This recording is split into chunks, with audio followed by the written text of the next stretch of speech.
Welcome to another episode of Touring the AFC South. I am your host, Mike Patton, and on this episode, we will be recapping Wednesday's practice out with the Titans. For those that aren't aware, Touring the AFC South was present at Wednesday's training camp practice for the Tennessee Titans. Definitely got a few news and notes for you there. Of course, this episode, we're going to get straight into it. Not really going to get into the get off your chest segment or anything like that. Just want to kind of give you a few of the news and notes and things like that happened out at camp or things that were talked about. We're going to talk about the news first. And of course, there was big news that dropped on Tuesday with the Tennessee Titans, and that is Mr. Sadiq Charles had decided to retire at 25 years old.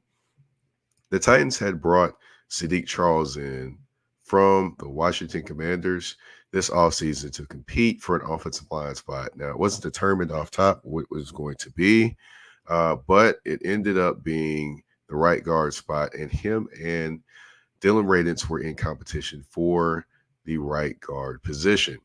Now, in being in competition for that position, of course, they split reps, things like that. But when the unofficial depth chart came out, it was listed that Sadiq Charles would be first on the depth chart at the right guard spot. So with his retirement, now, of course, Dylan Radins steps into the top spot. But we did get a little bit more context in terms of the unofficial depth chart in regards to Dylan Radins and Sadiq Charles. Actually, head coach Brian Callahan talked about it before practice, stating that actually both of them were splitting reps for the starting right guard spot, and that neither one actually was the official starter yet. Notice unofficial being the actual depth chart. So in essence, they were splitting reps at practice, and neither one had been, okay, cool, he's the starter. Okay, this person is the starter, this person's the bench. It had not been determined as of yet. So in that aspect, basically, both guys were still competing for the position. Like I've mentioned as well, did catch people off guard. Coach Callahan definitely caught him off guard. He did not expect that retirement to happen. However, it is what it is. And, Sadiq Charles has made the decision that he does not want to play NFL football anymore. I wish him well on his next journey. Of course, Will Levis did have some words as well. Just when asked about Sadiq Charles and his retirement. Take a listen right here. Wish him the best. It was definitely a shock to all of us, and we want to make sure that he has his privacy and his comfort in his decision. But I love the short amount of time.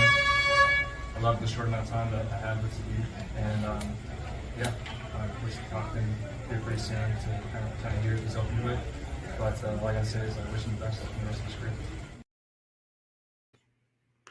Yeah, definitely. Will Levis' sentiments probably echo a lot of Sadiq Charles' teammates with the Titans. They did not expect that retirement to happen, how it happened. So it is what it is, and he is now a retired NFL football player. Now let's talk about Dylan Radins, the 2021 second-round draft pick out of North Dakota State. Now, when he was brought in as an offensive tackle. Things didn't quite work out at that position. Now he's played a little bit of right guard, a little bit of right tackle. And then, of course, it came out that he was going to be competing for the right guard position. Now it's pretty much his position for the taking. Now, I know we have a veteran that is with this team in Daniel Brunskill. Daniel Brunskill came over from the San Francisco 49ers here, along with general manager Rand Carthon. So, he's very familiar with Rand, but, he definitely is a guy that's actually backing up at center right now, as well as backing up at guard. So it's Dylan Radins' show, basically his position to claim. And this is a big year for him. This is his fourth year, last year of his contract. So in lining up at right guard, and if he comes out and does a good job, who knows? He may be able to claim the position. If he doesn't, of course, it could be the end of his tenure here. Either way, it could be the end of his tenure here, just depending upon what kind of contract he craves. If he hits free agency and has a good year. But, that's just something that to talk about there, as the season goes on. However, now it is his show. We will see what Dylan Raines becomes now under, of course, Bill Callahan, who is one of the best offensive line coaches in the NFL, if not the best in the NFL. So it's going to be interesting just to see how things develop, how things go from there in terms of Dylan Raines and his ascension, I should say, into the position. All right, we have a few comments in the Torn AFC South inbox. Sports for you. What's going on, fellas? What's going on? Just giving everybody a breakdown of what happened in camp on Wednesday. Now, of course, that wasn't the only news that happened on Wednesday's practice. We saw the first of Quandre Diggs. Now, Quandre Diggs is going to be, I say new safety is a new safety and a veteran safety for the Tennessee Titans. Now, he didn't come into the league playing safety. He came into the league playing nickelback and corner, eventually transitioned to being a safety. He's not necessarily the tallest guy. He's not necessarily, I'll say that. He's not necessarily the tallest guy. However, he has a knack for making plays. Definitely made the Pro Bowl majority of his time in Seattle at safety. So it's going to be interesting adding him to this team. You have Amani Hooker there already. You brought on Jamal Adams. And like I mentioned previously on a previous episode, now Jamal Adams and Quandre Diggs are friends. They've been friends for a long time. So they've actually been in contact with each other since before the season even started. So they've definitely, continued to stay in contact and in touch with each other. And we'll see what happens there when it comes to everything there.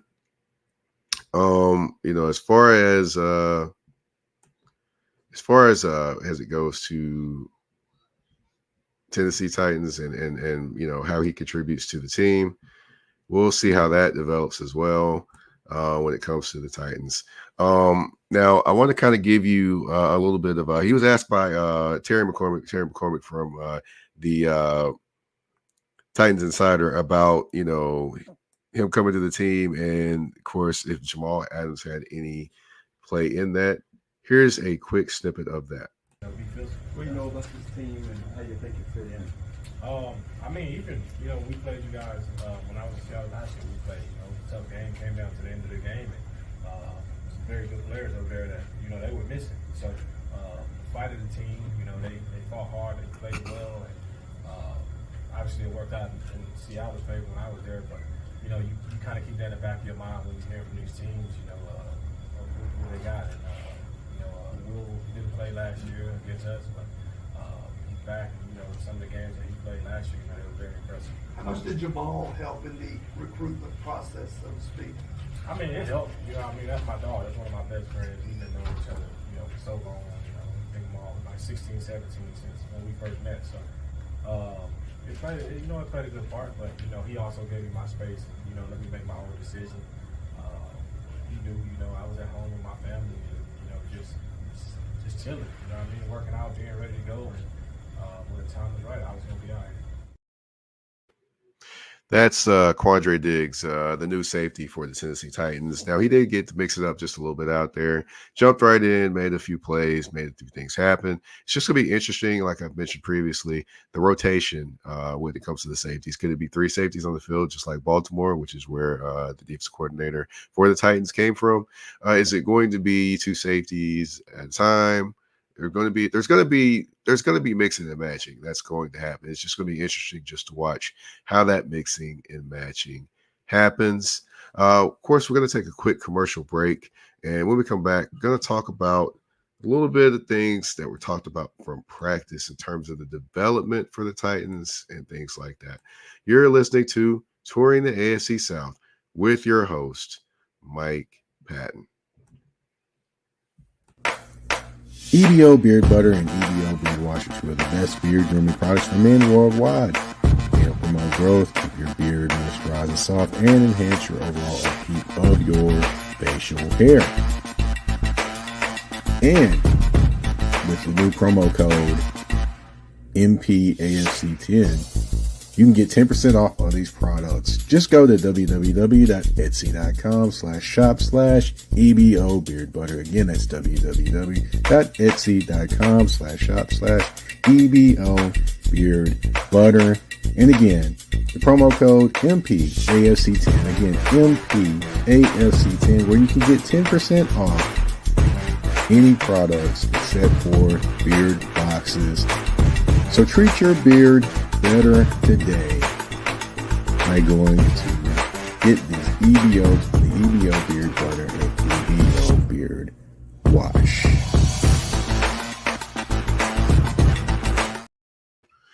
Alrighty, and we are back on touring the AFC South. I do apologize to those that are actually watching, having a little bit of technical difficulties with my camera. However, the show must go on, and you will see this throwback picture of me for the rest of the episode. For those that are watching, yes, that was way back in maybe 2008, the picture that you're seeing. Yes, I had no hair at one point in time. Yes, some people don't know that, but hey, it's true. But getting back into the show, like I did mention, I do want to talk about a few things that were, kind of looked at in practice. And one thing that was talked about and has been talked about is the deep ball. Now, the throw of the deep ball from Will Levis that's going to be something that they're probably going to want to do in terms of the Tennessee Titans this season. So it's very good that they are definitely trying to take the time to work on that. There were two big plays that happened in practice. One was a toe tapping masterpiece by Calvin Ridley down the left sideline. Very well contested, small window to get the ball in. Will Levis throws it to him right on the money. He gets both feet in. Great job by both players in terms of getting that in. And there was really not much more the defensive back probably could have did in that aspect. I mean, it was very well defended. So you just got to tip your hat sometimes. You can't win them all. And then on the flip side of that, the other side of the field, Levis caught through on the Ridley. Seemed like he kind of had to, slow down a little bit to actually catch it, not catch it, full stride. However, it was still one that was perfectly executed for what it needs to be. The thing is, with people with deep passes, they don't necessarily have to always be hitting a player in stride. The biggest thing is to get it to the player and have a big completion. So that's something that to take a look at there. But there is, I did ask, we did ask Calvin Ridley about the connection between him and Will Levis and, of course, how that's going, how that's developing. Take a listen to what Calvin Ridley had to say when asked about the connection, and then also ask about, how things are progressing. Yeah, I mean, it's coming. We've been throwing deep balls almost every day. Today we threw a couple of them, connected on them. I mean, it's just throwing it up and coming down with it. It's just he's pretty good at throwing a deep ball, man. Even if he's doing a great job with the deep ball. We're doing a great job. What worked on that last deep ball and team that you guys connected?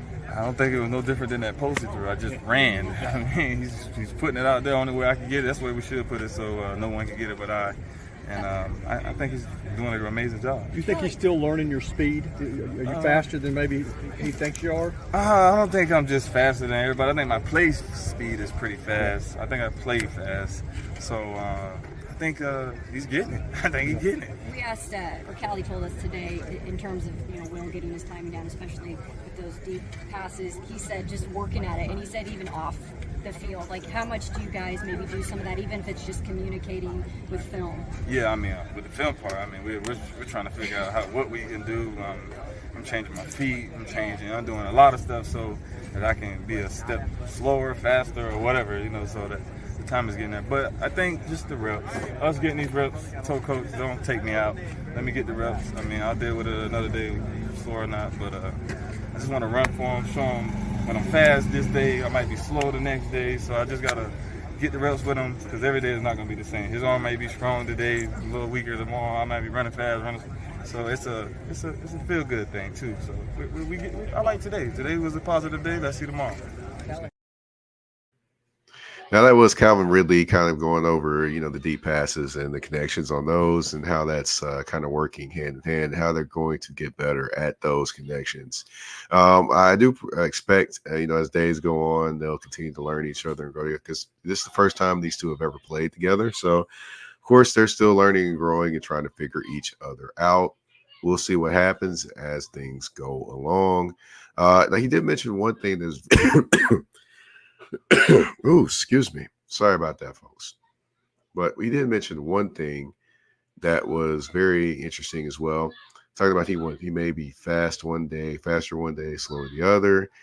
He may be, Will Levis's arm may not be, as lively as one day as the other, which is very true. You may be a little different one day than you are from the other, but the biggest thing is, as long as these two are able to get on the same page and able to do a few things in this offense to kind of open it up, the better the Titans offense will be. Now, of course, I would be remiss if I didn't bring you Will Levis when he was kind of asked about that as well. Let me let you listen to that. Yeah, those are just a couple types of connections we have really been able to hit consistently here during camp. So that was definitely great for your confidence. Getting more and more comfortable with him every single day. Hitting the deep one down the red lines is one we've been working on, and to get it in sync, getting in rhythm. I'm excited to watch the tape, and I think it's going to look exactly like we drew it up. So that's what you love, and got to make plays like you patched on there and have a feel for that. And so to get those reps are really valuable. And I know that we're going to have to make plays like that for 3 months to be successful. And he's 100% accurate. You're going to have to make plays like that in order to be successful, the big plays. Because in the last few years, of course, the Titans did have big plays when it came to Will Levis last year at times. But consistently getting big plays is going to be something for this offense to open it up a little bit more and to provide just a little bit more unpredictability when it comes to what all the things that they can do.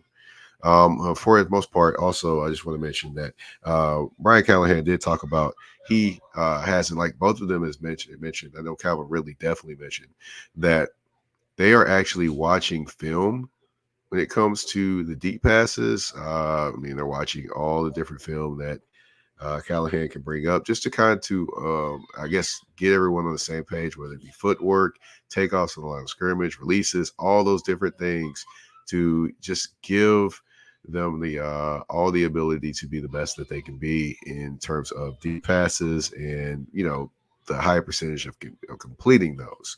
He went all the way back as to say, Brian Callahan went all the way back as to say, even bring up the name Demaryius Thomas and then bring up Peyton Manning throwing the football. Now, we know when Peyton Manning was in Denver, the arm was definitely not as lively as it once was. So, in bringing that up, it's not necessarily about arm strength. It's all about just the touch, the feel, when to release the football, all those different things that go along with it. And he's trying to kind of instill those different things in Will Levis and Calvin Ridley so that way they can have better connections there.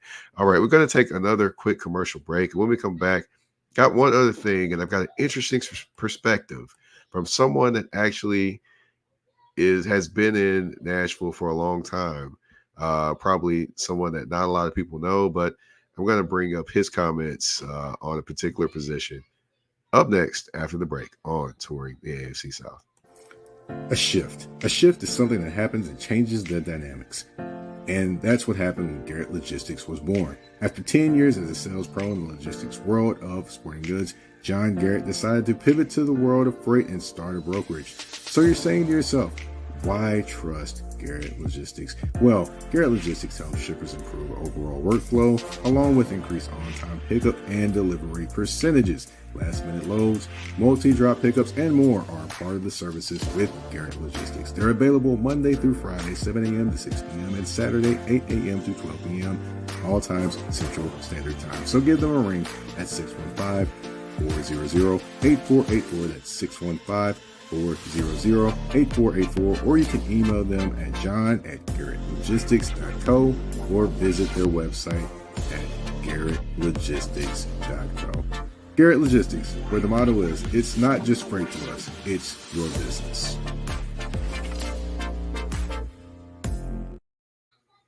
All right, and we are back on touring the AFC South, and I would be remiss if I did not bring up the position that everyone wants to talk about. That is the offensive line. Of course, there are plenty that are wondering how this offensive line is doing. Now, they're still a work in progress. They're still working to get better. And I know Bill Callahan is definitely doing his thing, trying to get this line ready and prepared for the season.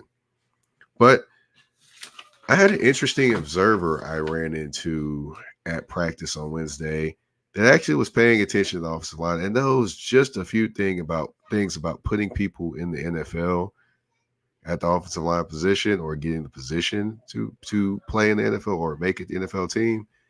Along with, he actually is a coach currently in professional football. That would be XFL DC Defenders offensive line coach Russ Ehrenfeld.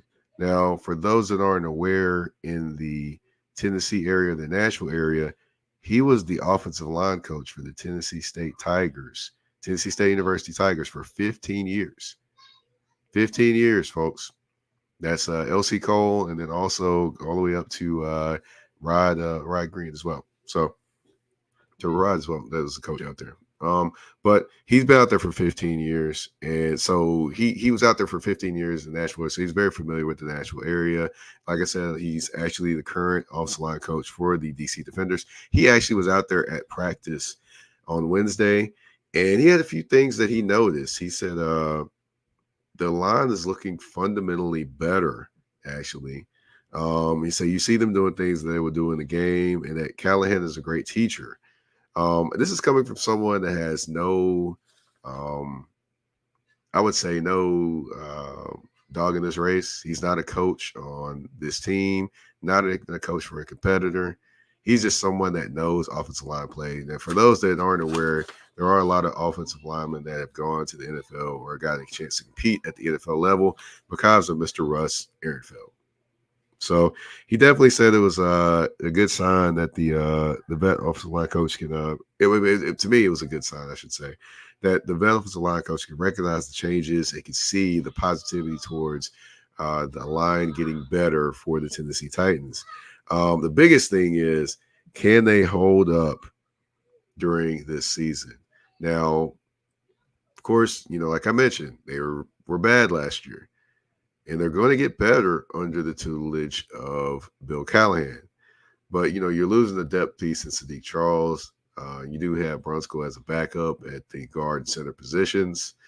You do have Jalen Duncan that's still there as well. You do have players that are there, young players as well as veterans.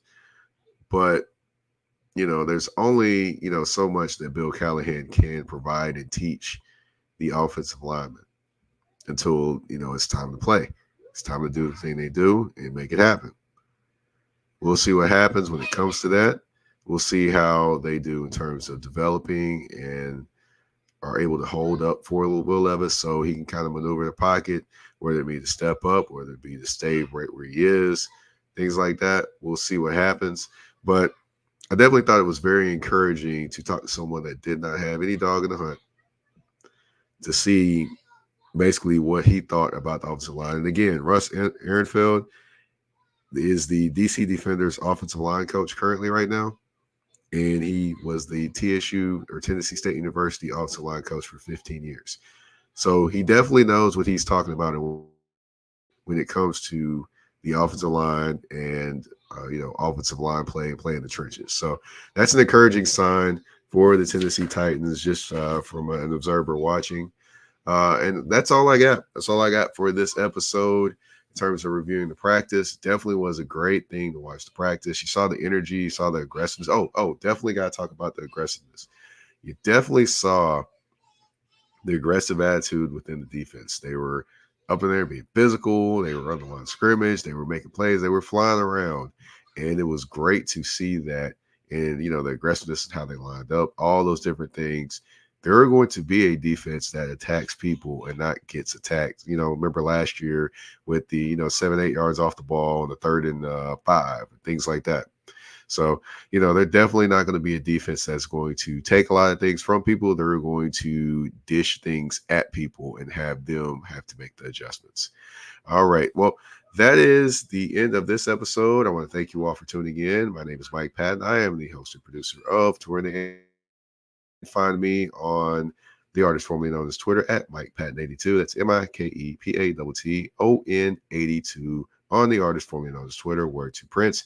And you can find me on Instagram and Threads at the THA, not THE, _general_MP. Touring the AFC South, you can find on all listening platforms, whether it be Spotify, Apple Podcasts, Google Podcasts, iHeartRadio, Amazon Music, you name it, we are there. And you can also find Touring the AFC South on the Mike Patton Network on YouTube as well. I want to thank you all for tuning in. Apologize for the technical difficulties with the camera. Hey, it happens, but the show must go on.